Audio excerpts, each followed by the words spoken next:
जेव्हा नव्हते चराचर तेव्हा होते पंढरपूर, जेव्हा नव्हती गोदागंगा तेव्हा होती चंद्रभागा. असं प्राचीनत्व अनेक ग्रंथातून उपलब्ध असणाऱ्या पंढरपूरच्या विकासाच्या बाबतीमध्ये आता शासनानं मोठं पाऊल उचललं आहे. तब्बल 4150 कोटी रुपये पंढरपूरच्या विकासासाठी महाराष्ट्र शासनानं देऊ केला असून त्याची घोषणा आणि त्या संदर्भातील वरिष्ठ पातळीवरची बैठक मुख्यमंत्र्यांच्या उपस्थितीमध्ये मुंबई येथे पार पडली.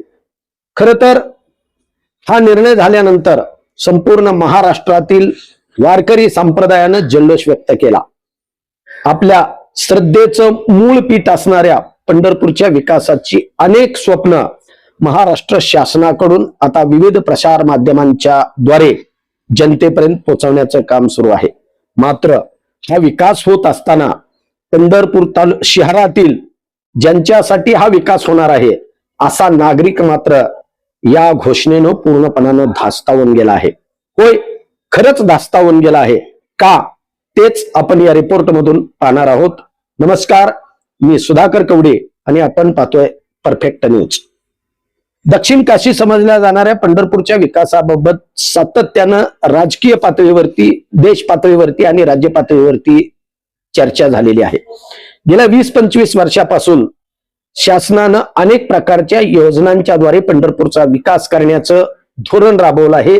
त्याची काहीशी कृती पंढरपुरात अंमलबजावणीत देखील आली आहे.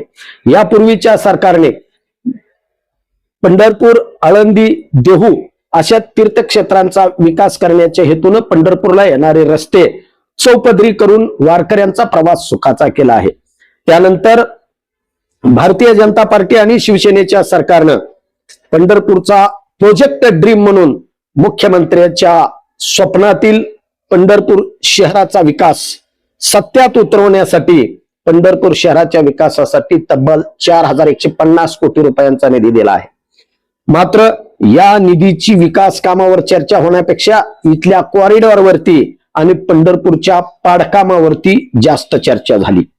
मंदिर परिसरातील पाडकाम करून इथं रस्ते भव्य केले जाणार, पटांगण केलं जाणार आणि वारकऱ्यांना सोयी सुविधा आणि प्रवासाच्या दृष्टिकोनातून पंढरपूर शहरातील मार्ग सुलभ केले जाणार अशी घोषणा शासनाकडून झाल्यानंतर इथल्या भाविकांना आपल्या घरावरती शासन हातोडा चालवणार का अशी भीती निर्माण झाली. अर्थातच ही भीती सत्यात उतरते की काय अशी सरकारच्या घोषणेनंतर परिस्थिती पंढरपुरात निर्माण झाली आहे. आणि म्हणून आज देखील प्रशासकीय पातळीवरती या योजनेची अंमलबजावणी करण्याची प्रक्रिया सुरू असतानाच एकीकडे धास्तावलेला पंढरपूर आजही मोर्चे आंदोलनाच्या माध्यमातून आम्हाला कॉरिडॉर नको, आम्हाला विकास नको अशा प्रकारची निगेटिव्ह भूमिका घेताना दिसत आहे. अर्थातच हा विकास म्हणजे केवळ पंढरपूरचं पाडकाम नसणार आहे. या ठिकाणी येणारे रस्ते पंढरपुरात आज अनेक प्रकारच्या सुविधा भाविकांसाठी उपलब्ध करून देणं गरजेचं आहे. त्यामध्ये सगळ्यात महत्वाची धूळमुक्त पंढरपूरची घोषणा असेल. पंढरपूरच्या रस्त्यावरती झालेली अतिक्रमण असतील, कुठल्याही प्रकारच्या वाहन तळाची पंढरपूर येथे नसलेली सुविधा उपलब्ध करून देण्याचा प्रश्न असेल, या ठिकाणी येणाऱ्या भाविकांच्या निवासाची व्यवस्था असेल आणि सगळ्यात मोठा प्रश्न म्हणजे पंढरपूरच्या विठ्ठला इतकंच किंबहुना त्याही पेक्षा थोडस जास्तच महत्व असलेल्या चंद्रभागा नदीच्या स्वच्छतेची मोहीम असेल. अर्थातच चंद्रभागेच्या स्वच्छतेसाठी शासनाला मोठं पाऊल उचलावं लागणार आहे.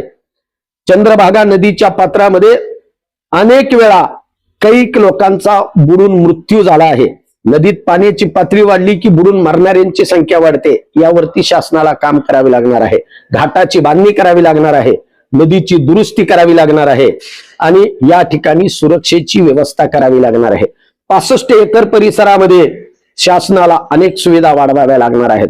पंढरपूरच्या आसपासच्या गावामध्ये शासनाला वारकऱ्यांच्या सुविधेसाठी काही मूलभूत सुविधांची व्यवस्था करावी लागणार आहे आणि मग कुठंतरी मंदिर परिसरामध्ये सुव्यवस्था निर्माण करण्यासाठी आवश्यक तेवढंच पाडकाम करावं लागणार आहे. या बाबतीत मुख्यमंत्र्यांनी आणि अनेक मंत्री महोदयांनी वेळोवेळी येथील नागरिकांना दिलासा देण्याची भूमिका घेतली असली तरी या घोषणा केवळ प्रसिद्धी माध्यम आणि कागदावरती राहिलेल्या आहेत. प्रत्यक्ष लोकांशी चर्चा करण्याची भावना आणि उदारता कुठल्याही राजकीय नेत्यानं दाखवली नाही.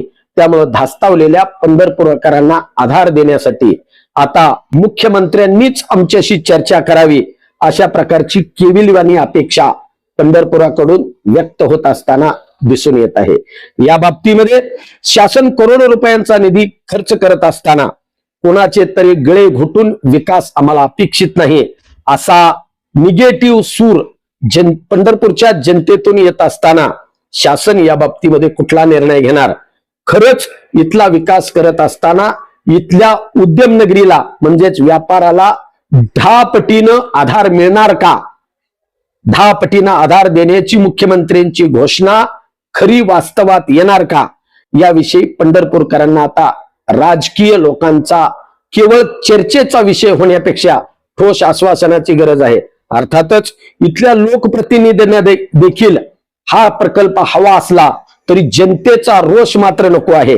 आणि जनतेचा रोष करण्यासाठी पंढरपुरात उच्चस्तरीय राजकीय नेत्यांनी येऊन इथल्या जनतेशी सुसंवाद साधणं आणि मग पंढरपूरचा विकासाचा मार्ग मोकळा करून घेणं गरजेचं आहे.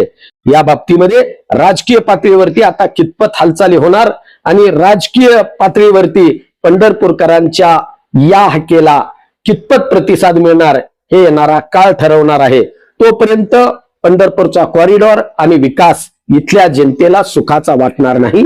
इतकंच.